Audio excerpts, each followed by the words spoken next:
Okay. So give yourself a few moments sitting just to settle in.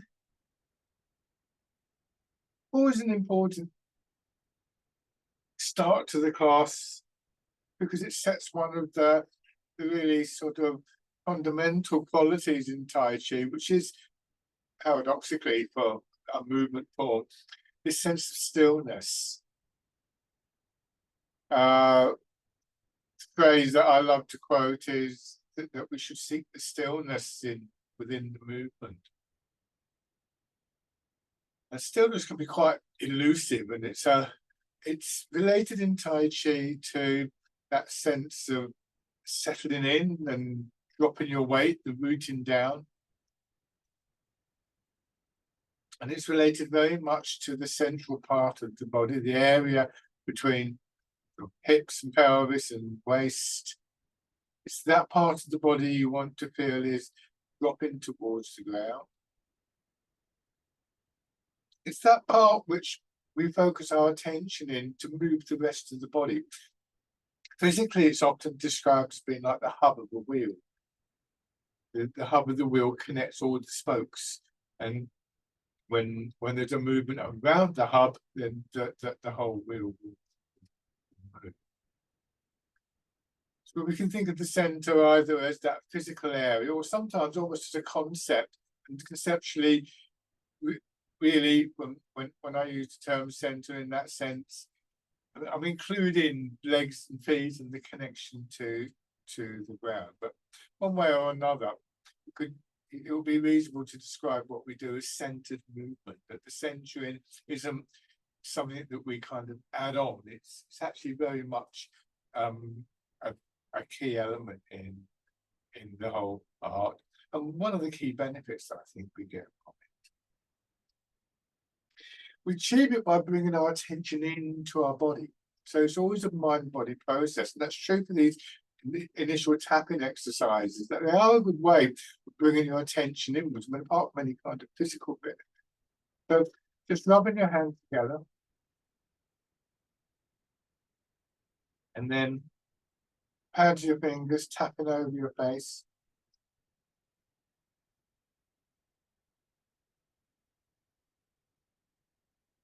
And then over your head and neck.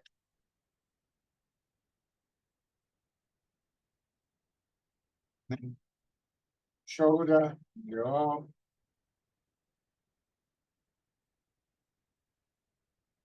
On the other side.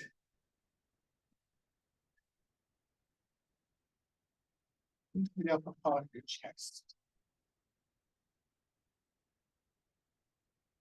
Down to your belly.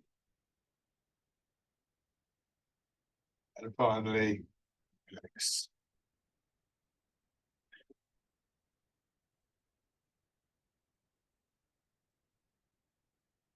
Now, change your stance. So sit back a little bit. I've already mentioned the rooting down once today. Can't imagine I could teach a Tai Chi class without mentioning it at least once. It somehow comes across sometimes as being less of a thing that we have to do, more something that we allow to happen, because it's really about allowing gravity to work through your body to draw you down towards the ground, or in this instance with your feet out here, to actually draw you into the chair. So this is the feeling of rooting down, this downward movement that we cease to resist. And you'll probably notice that it's possible to sit back in a nice comfy chair, nice and relaxed, and realize that you're holding your shoulders tight or something like that. So in the first instance, it's about trying not to do that, to take away the barriers to rooting down. So this is an important first stage, and this is a useful sort of posture to begin that with. If we have the support from the chair, we're more likely to release, to let go of some of that tightness and some of that stiffness, and develop a sense of what the words actually mean in terms of our physical body. Now, when we come back to the upright position, it's obviously going to be tricky. You no longer have the full support of the chair. It's still underneath you, hopefully. But we don't need to rely on the back of the chair. Obviously, if your back's aching, you sit back and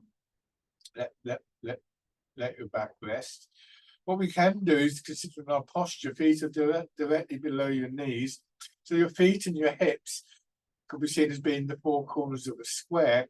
And if you tilt your pelvis forwards a little bit, that brings your head more towards the middle of the square, and it brings your weight more towards the middle of the square. It's like you wouldn't sit in a chair, you wouldn't sit down in a chair and sit like this, half off the chair, because I'm having to hold on, otherwise the chair's going to tip and I'm going to fall off. So we have an idea of the space that's available to us to support us, and we try and position ourselves, we try and center ourselves as much as possible in that space. So feeling obviously the support of the chair, and through that hips and buttocks, but also some of your weight, about a third, in your feet and your legs.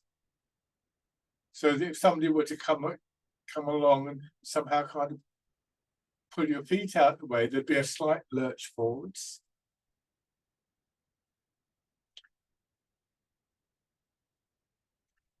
The angling forwards also makes clearer, I think, than in the standing stances, the sense that your back supports the front of your body. And it's sometimes described as though the front of your body is hanging from that back. It's not that we're not using the muscles of the front of the body, but we're not tightening up. We don't need that tension just to maintain our shape. So try not to pull your belly in, tighten your chest or shoulders.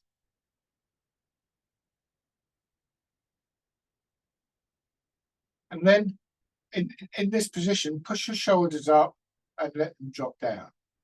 Something. So you don't have to push them up a long way, push up and drop. And notice that at a certain point, the shoulders stop. You could describe it, for instance, as though your shoulders were dropping into your rib cage. And then do the same thing with your hips and lower back. Sort of push yourself up from the chair a little bit and then drop. And once again, you drop into something. You drop into the chair, but also this sense of dropping into your skeleton. So we can begin to have some confidence and to rest in that sense of being supported. And that helps us to have the confidence again to release some of the tightness and stiffness that we habitually hold. And this in its turn creates a sense of space in the body for movement. So all of this comes from the rooting down. The dropping down is the one of the aspects of rooting down. So by rooting down, if we were standing, we would feel that we're more stable. That's not such a big thing in a chair, but the lower your center of gravity, the more stable you are. We would also begin to feel, you can sometimes feel that you drop down, there can be a little kind of bounce upwards. So rooting down offers us an energy. It's like bouncing a ball. The ball goes down and then it comes up again. And it also is the foundation for the posture. It has a more spacious quality to it. So when we begin to move, we have the space to actually move in. So starting just by turning your head gently. So we want to just allow the movement to fill that space.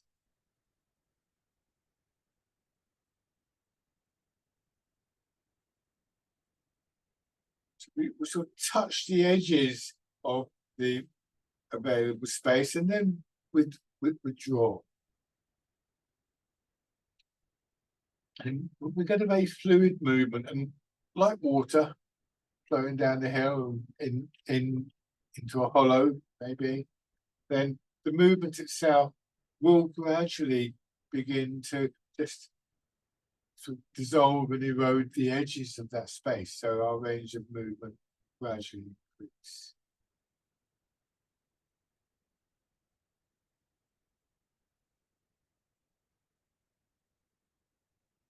Hands in front of your shoulders.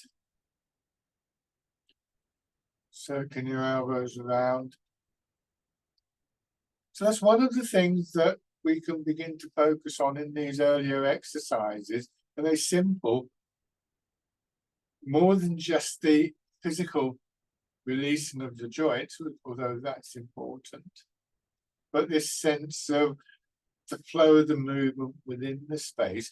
We can also, with a movement like this, begin to appreciate how, when we, in this instance, move our elbows, we get a response not just in our shoulders, but also in our chest and our upper back. We begin to appreciate the sense of connection in the body. And then going forwards.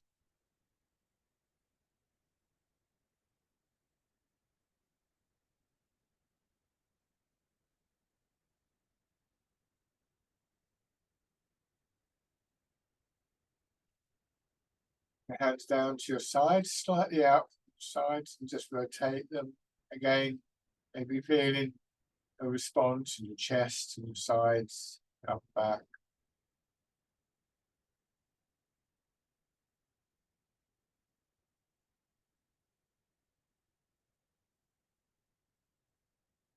And then raise your arms and wind them around. So we have these three elements of movement or energy moving through the mechanical body, but also driven partly by our intention, but also drawing our attention into the body. Back the other way. These are the three treasures of Tai Chi: body, mind, and energy beginning to work together.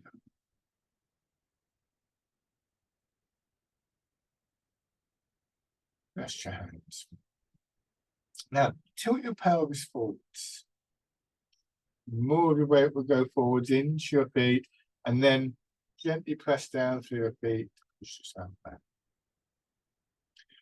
I mentioned earlier that when we move in the center of the body, we can move the whole body. If you imagine you had like a ball here in the middle of your body, and the ball rolled forwards, you can see how it takes your shoulders forwards, brings more of your weight into your feet, and then rolling back.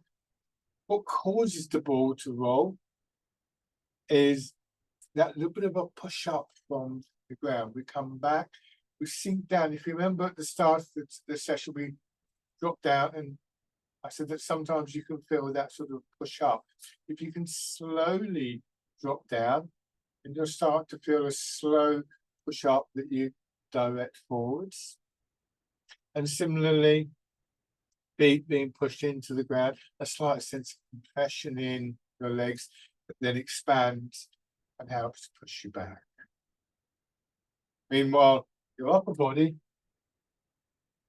just follows that movement. So if you imagine a line from your shoulders to your hips, for instance, then as your pelvis rolls back, there'll be a tendency to feel as though your shoulders are coming up very gently without having to strain in your shoulders or your back.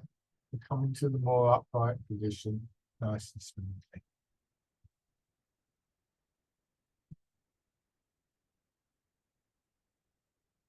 And when you turn a little bit turn horizontally in the middle of your body, you direct more of your weight to one leg. So we start to become aware of the subtleties of weight transfer. And this is another very significant element in Tai Chi, that it's a combination of movement through your center, directed through your center, the transfer of your weight are some of the main drivers of the energy that is eventually going to move your arms.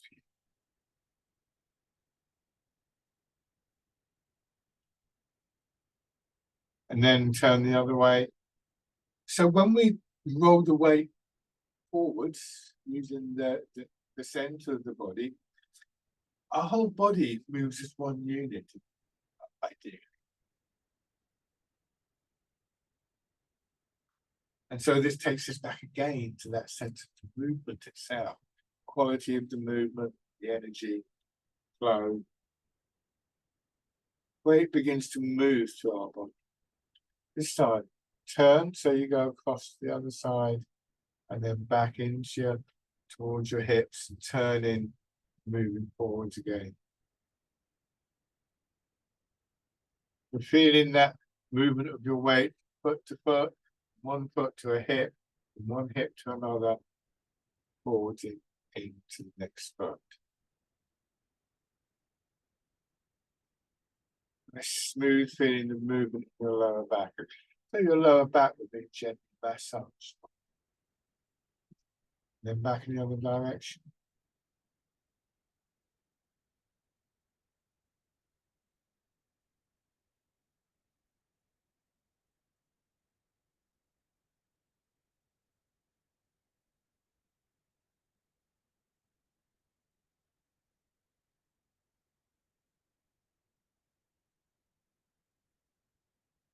Come back to the central position, and then take a step forward with one foot.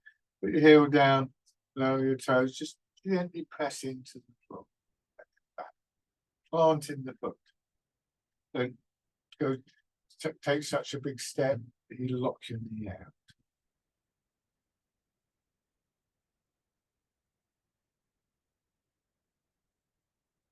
And then on the other side.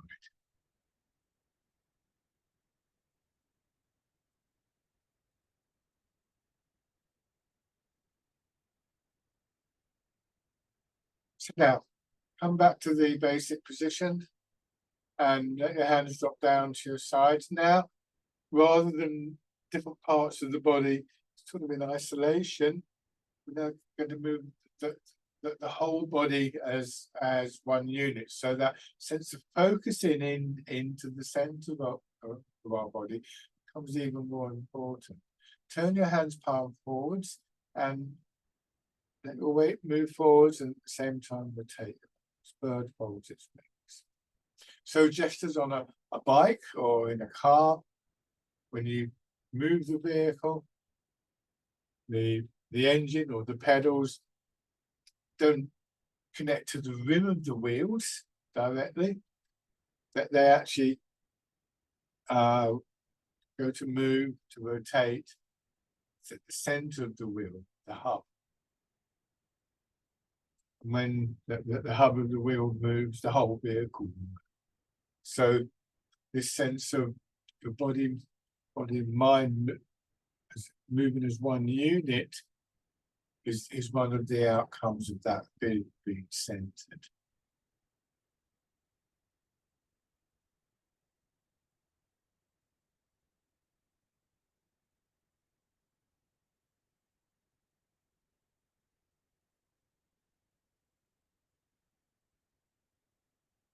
Next time from the forward position, leave your hands facing backwards, going back, your arms swing down through, forwards again. It's a fisherman castanet. On the side, I just do it with one arm.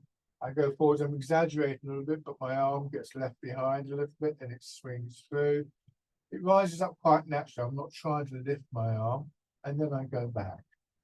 So your arm swings from your shoulder, a bit like a pendulum in a clock. It's a natural curve there.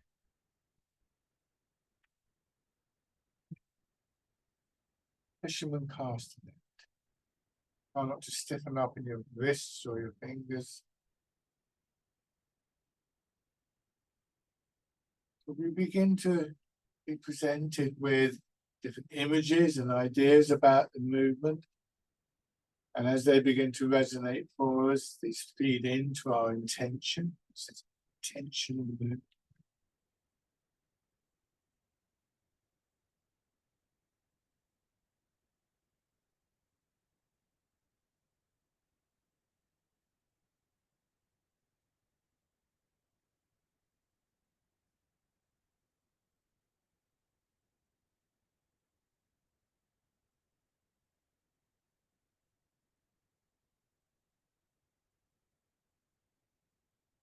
One more time.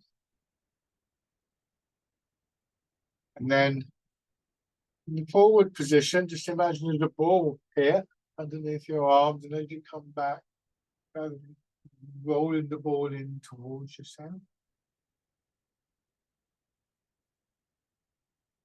There's a slight feeling of pulling on your arms for a moment. People with a little bit more experience, you can start to feel a stronger quality in the movement using imagery. So start off with, you imagine this is quite a lightweight ball, big plastic ball or something like that. But if you use an image of a ball that's supposed to be a bit heavier, maybe metal or wood, then you'll start to feel how that changes how your body's responding. When we expect resistance to movement, we tend to move very differently. It's like the difference between a door that is free and easy to move and one that's maybe got a strong spring on it.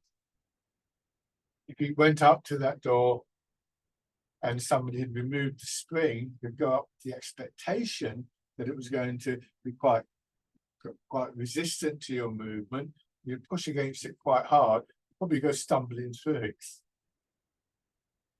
This is where expectations of the body can be guided by our intention, by the images that we use. In this way, we gradually get a bit of a stronger movement.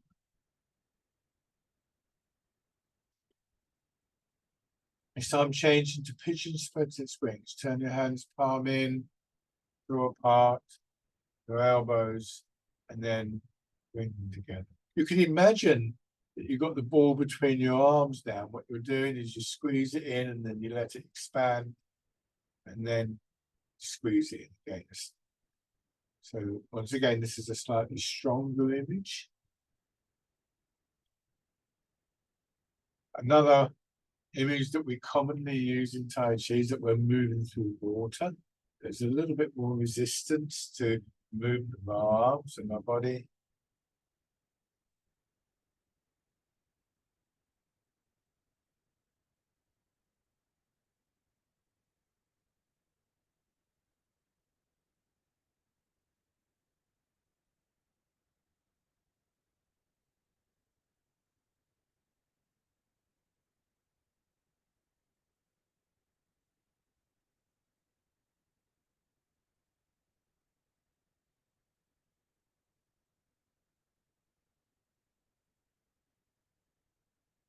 One more time.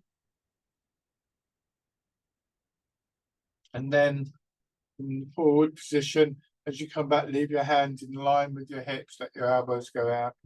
Just pushing away.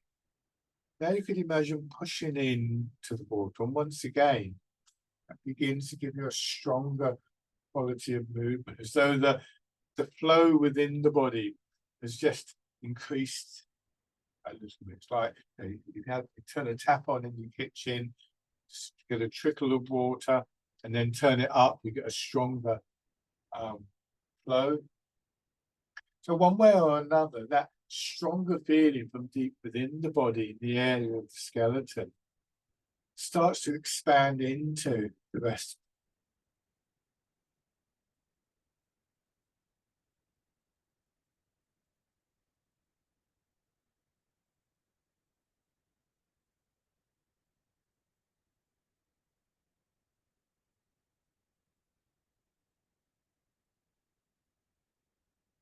Try not to overextend your arms. In general, there are exceptions to this, but in general, when we go forwards and our arms are extending, they would end up roughly above our feet. And again, in general, we don't try and take our elbows behind our body. There are exceptions to this. What you might find is if you want to extend the range of your movement, if I go forwards, I get to here, and then thinking about that dropping, that letting go exercise that we did earlier, if I can just let my hips drop back a little bit more, my shoulders drop, I can sometimes get more movement. What I don't want to do is to get to here and then do this, because now I'm pulling myself forwards. So that releasing feeling, for those of you who are familiar to it, is one of the ways that we work to extend our range of movement.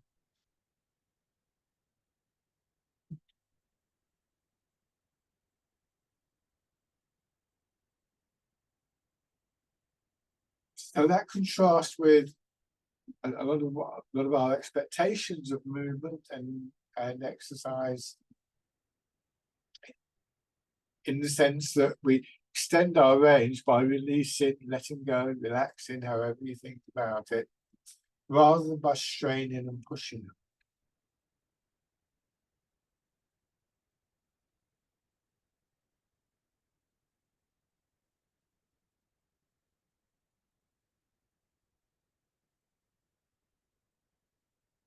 This time,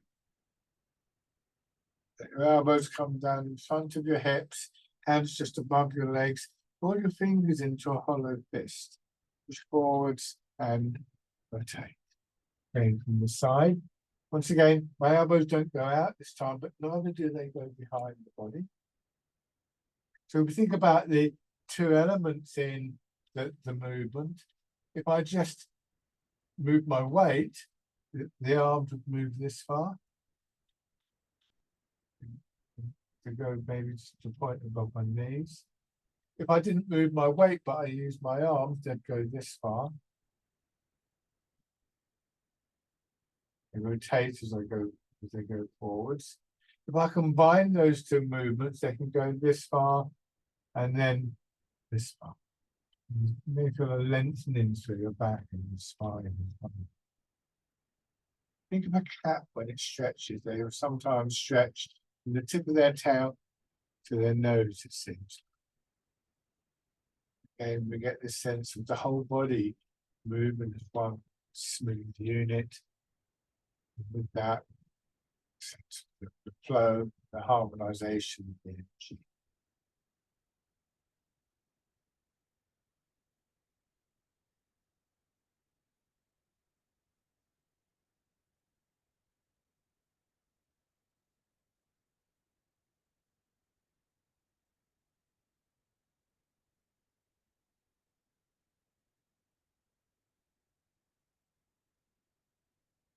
You want more of these?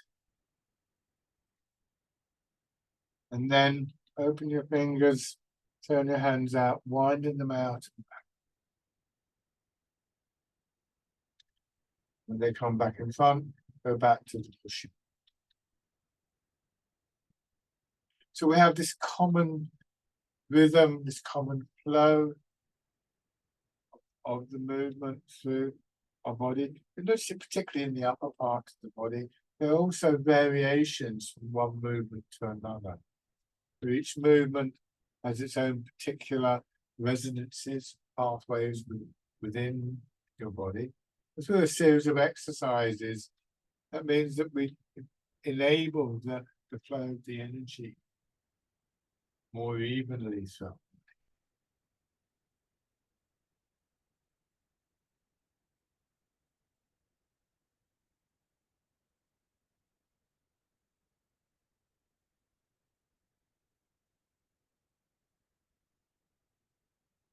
One more time.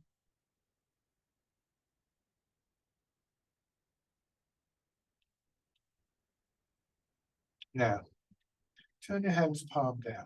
So far, the movement in the center has been what we might think of as a vertical rotation, rolling forwards, rolling back.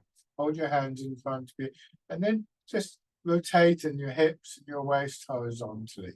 Notice how that moves your hands across. You may even feel a slight change in your weight distribution in feet and hips.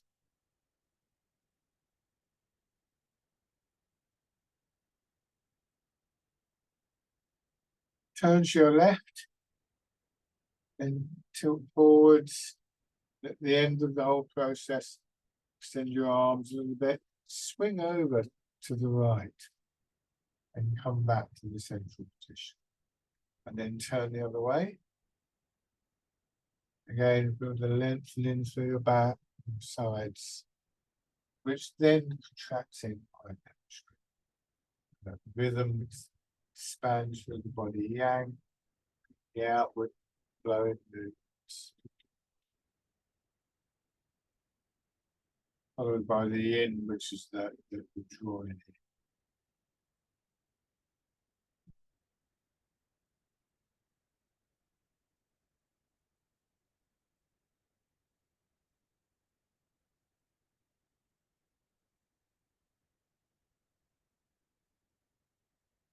Last time. Now, come back to the central position, turn your hands palm up. Then we come to the more vertical movements. So now that sense of sinking down and the push up comes from both feet and hips at the same time. So once again, let yourself drop. So you drop down slowly and then feeling the push up, hands in front of your body as though you're cradling the ball with your back lengthening and lengthening and it feels like a wave flowing up through back, belly, the chest, and then straight away again.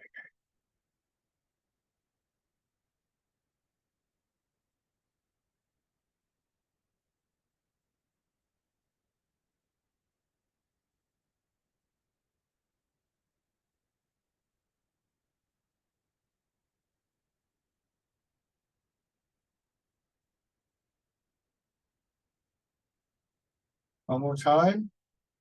And then at the bottom of the movement, rotate your arms so your fingers point away from the shoulders. The next expansion, feel the arms being pushed out. Wild goose. So it may be that the image of the bird in flight also conveys quality, smoothness of movement, grace of movement, but also, again, potentially something quite strong. If you get a feather and wave it up and down in the air, the feather will bend slightly, give a little bit, but they're quite strong and quite springy, the bend. So it's another useful image, I think, that we could associate with the quality of the movements in these arts.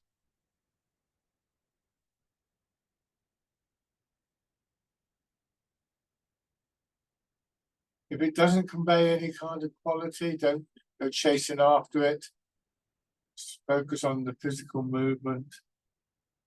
I'm going to change now in any case as you go forward. Your hands crossed in front of your shoulders. Sink back into your hips, and again the push up, expanding through your back, the belly, the chest, starting the legs.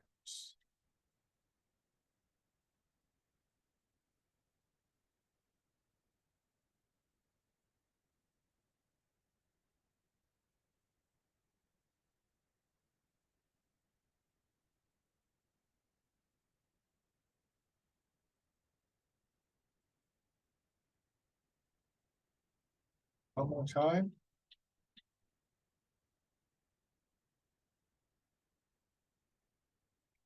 Then letting your hands drop down and the weight of your arms on your shoulders again.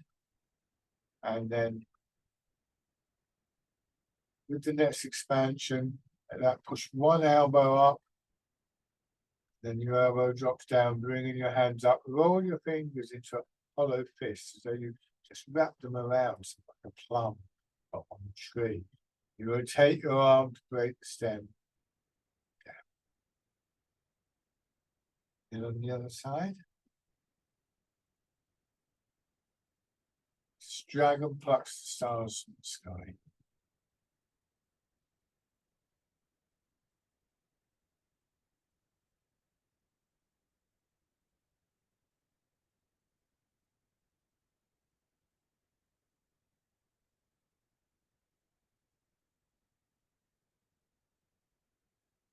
Try not to rush. And we often find ourselves speeding up in the contracting downward movement. We push up slowly. And there's, down. Let's try and keep them even paced. And the other area that we find ourselves rushing in with this exercise is that we bring our hand down and then suddenly this hand's trying to move ahead of the time.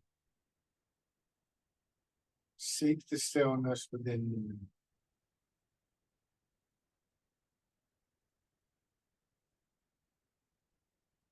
Change after this one.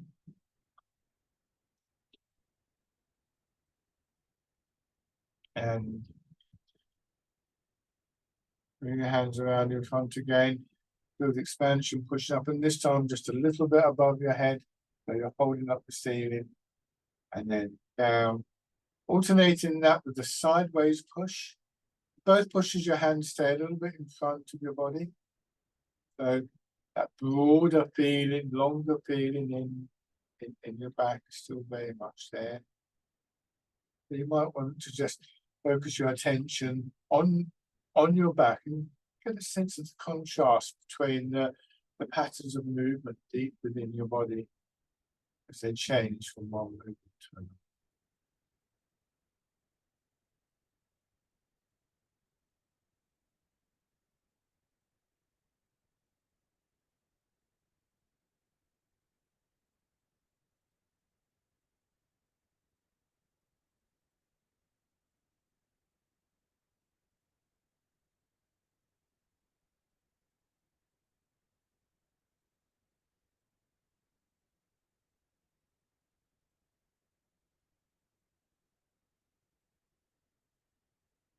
Now, from the extended position, push one foot out again. This time just resting the heel down with the knee a little bit bent. Ease forward, let your hips sink back. Those scooping water up in your arms. The hips drop right back in the chair now. See how that brings your shoulders and then your arms up. It's called scooping the sea, looking at the sky. So as you go forwards, there's an expansion, a lengthening through the back of your body, back and spine and so on. As you come back, you'll feel that more in the front. So that alternating pattern of extension and contraction between front and back provides a certain amount of energy. Still you're using your center, so on, root. But these patterns of movement within the upper body are also important, quite significant.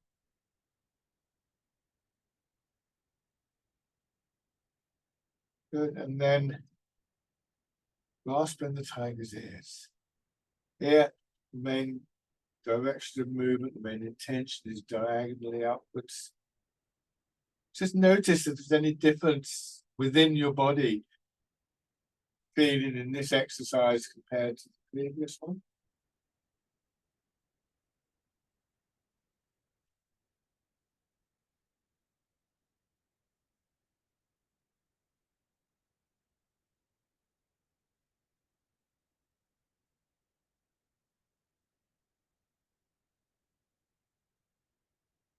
Now change over. Start with fisherman. Oh, sorry, not fisherman. Scooping the sea, looking at the sky.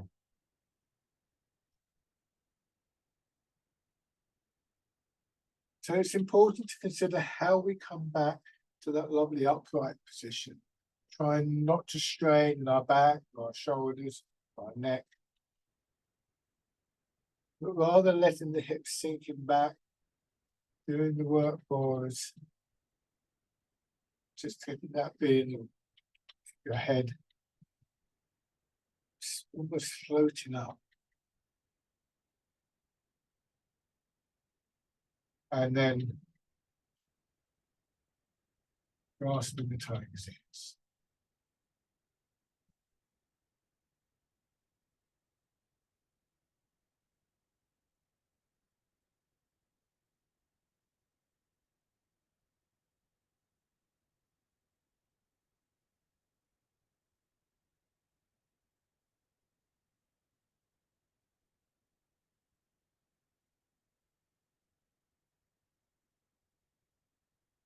Okay, now once again, rubbing your hands together, starting on your face, tapping over your body again, over your head and neck,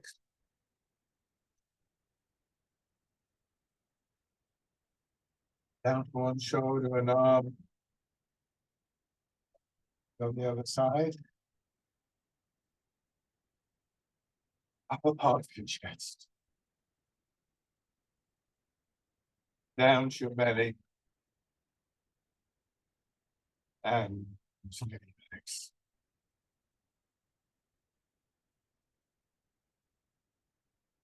And then just push your heels up. See, knees going up and down. Wake up the muscles in your legs. And then circling them out.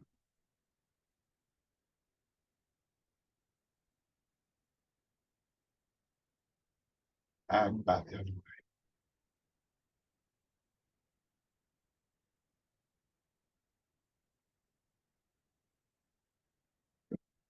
Now, standing up. So we want to reproduce all those elements standing. Obviously, the posture is going to be different, and the role of the legs is going to be more emphasized. So thinking about the stance, feet should be below your hips, not too close together, not too wide apart, and ideally pointing forwards or just a little bit turned out. See if you can just bring your weight forwards a little bit, and that will make the body angle. I'm exaggerating this. And then, as though the chair was still there, we sit into the legs. So you just allow your hips to drop back. And notice if I come a bit closer, when that happens, once again, my head comes up. So I don't need to sort of stiffen up and to tighten up. And once again, just to get that feeling of sort of gently dropping downwards. Here, just dropping down. Feel how that works in the rest of your body. That's like shaking when you sort of seem to bounce off the ground.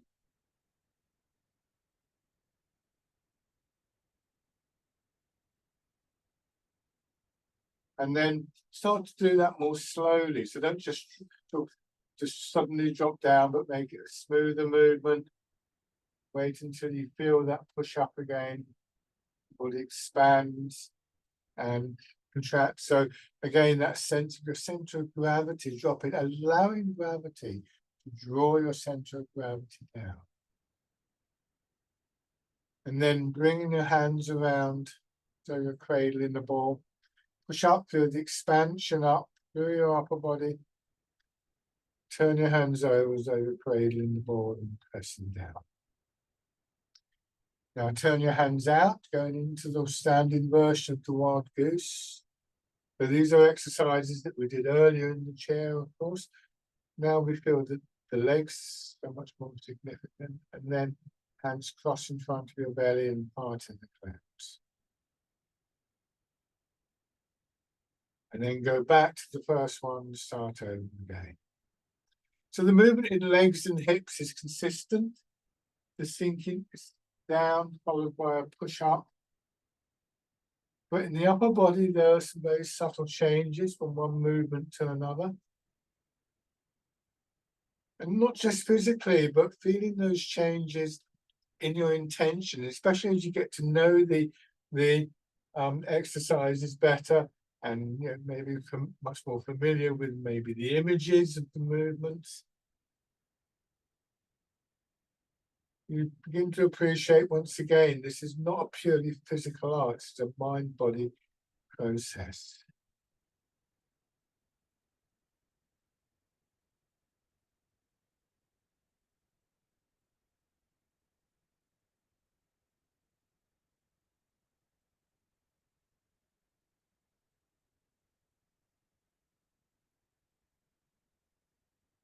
One more time.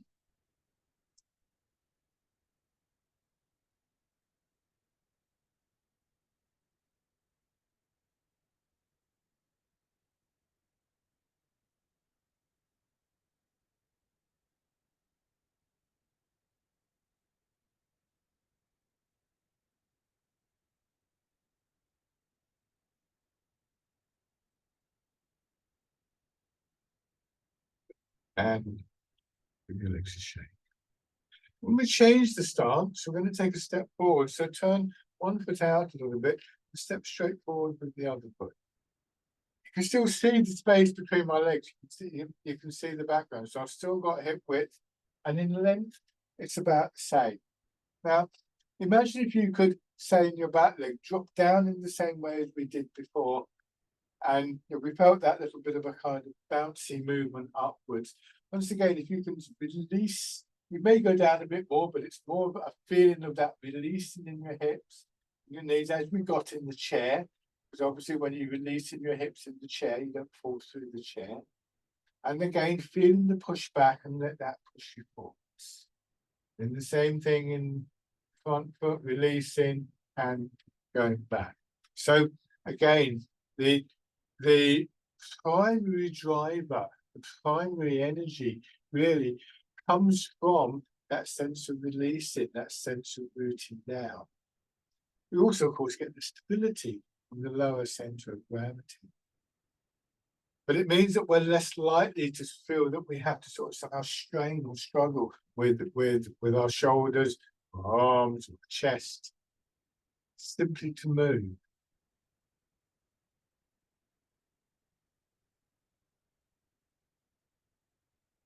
This helps us to maintain a much more aligned, steadier, more stable posture. So now, when you go back, just raise your front toes, more of your weight can flow down through the back leg. When you go forwards, push your back knee forwards, raise the hip. What we're trying to do is to get to a point where our body's nicely aligned over one leg. So the more weight we can get into one leg, the easier it's going to be to take a step with the other leg. So this time, draw your back foot in, push out, trying to keep the pelvis level this time. In the chair, we would tilt the pelvis forwards and backwards because we have a slightly different stance.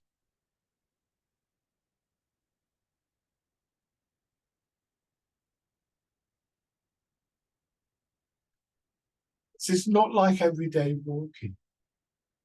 But where it connects to everyday walking is in the use of the root, the stability that comes from your hips sinking back, but also, strangely, if we think about how we did this in the chair, to move the weight forwards, we tilted the pelvis forwards, and that drew us forwards.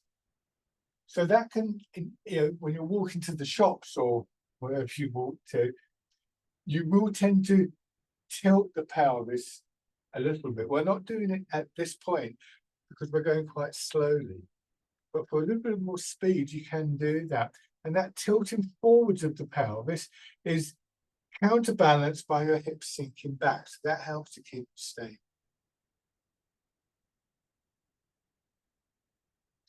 Okay, and then with your other foot forwards. So remember sinking down and then feeling the push and letting that drive the movement.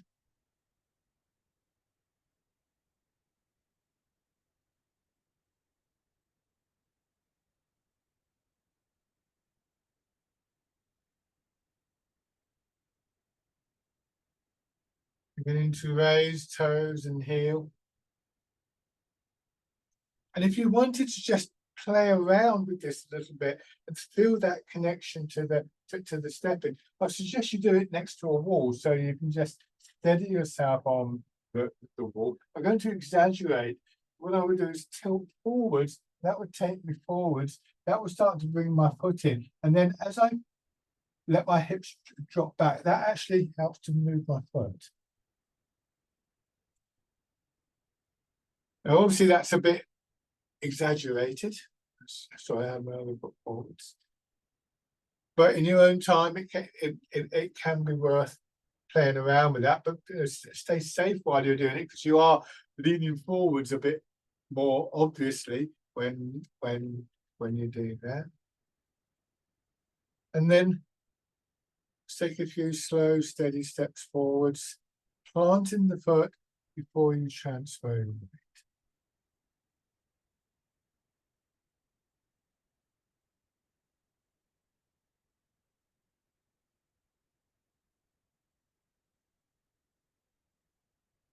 Change direction.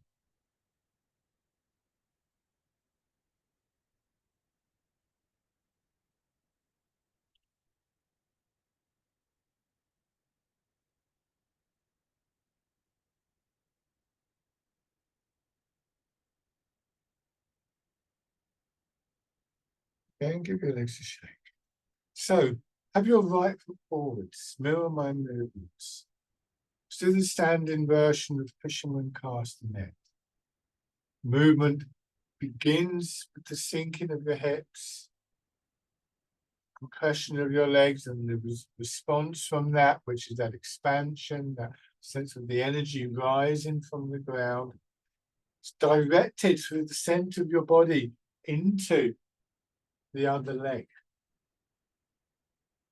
but also to an extent through your back, front of your body, and into your arms. So once again, your whole body moves as one unit. And it's important to try and keep some of your attention focused on what's happening in your legs and your center here.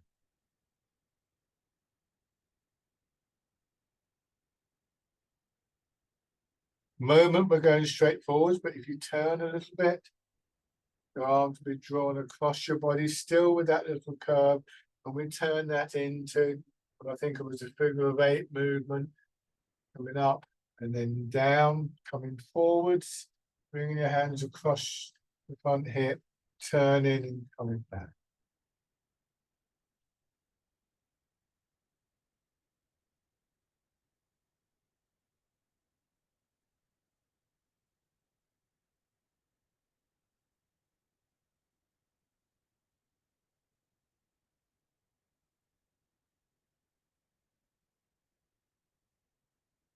We can say we've got the movement, the energy from the legs directed through the center of the body because the body's turning, and your arms following on.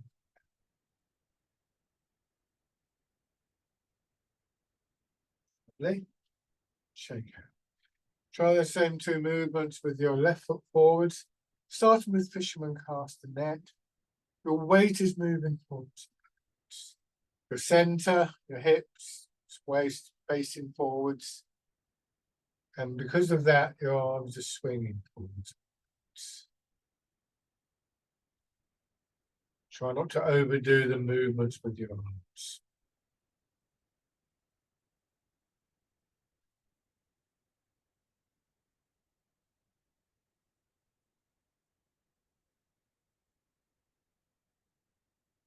Then, when we turn, that draws the arms across the body. They swing up. Again, the figure of 8, or some people like to think of the infinity sign, science and mathematics.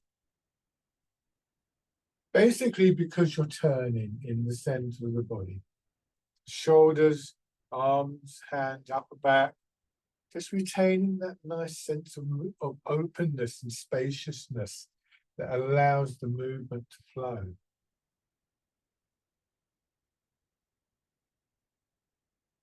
And once again, the movement in the center of the body, this time the horizontal movement. If I turn my front foot out, I can turn in my hips and waist a little bit more, and that will help to bring my rear foot in, I step through, plant the foot forwards, coming through, turning. I'm exaggerating the turn so you can see it. Don't turn too far or you'll lose the alignment of your body. And what you may find that you're able to do is also to raise the leg.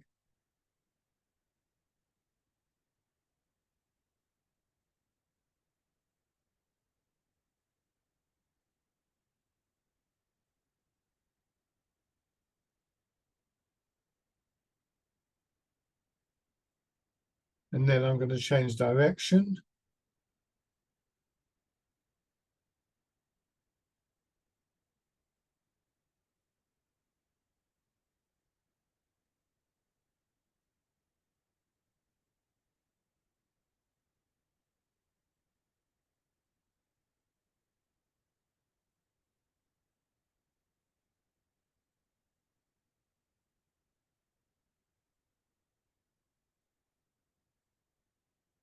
You can also do this movement side to side. You bring your feet in line again, slightly turned out. This time I turn, bring the foot in, I can step to the side,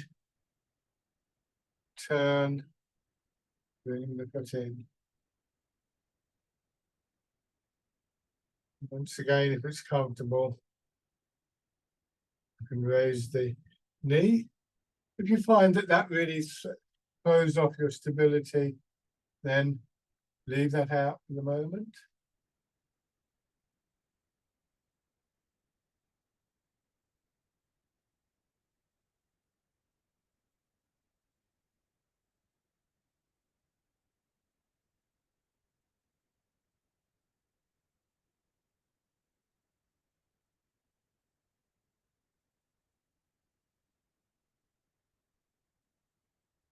And then bring your feet down. Shake out. Good, now go back to your chair.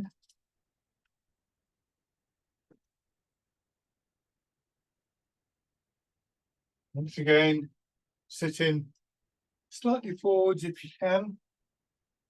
And our starting point was this posture. It's our finishing point, the last exercise. And bring us back very gently to basic qualities, rooting down, sense of being centered, stillness, spaciousness. It's called Embrace Tiger, Return to the Mountain. Start a little bit like the wild goose, pushing your arms out, and then just letting gravity draw your elbows and shoulders down, your hips drop down into the chair, drawing your hands in, down. And then feeling the push up. Once again, embracing tiger, return to the mountain.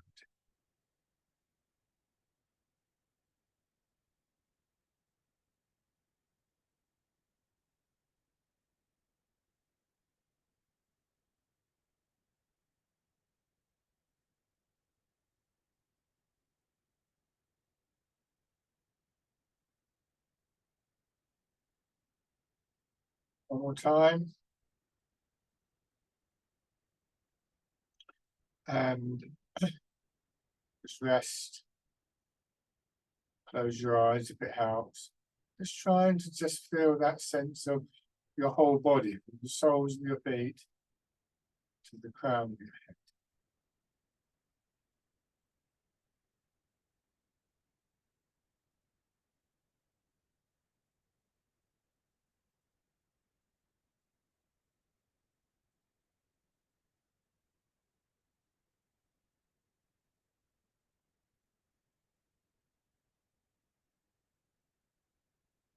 Okay.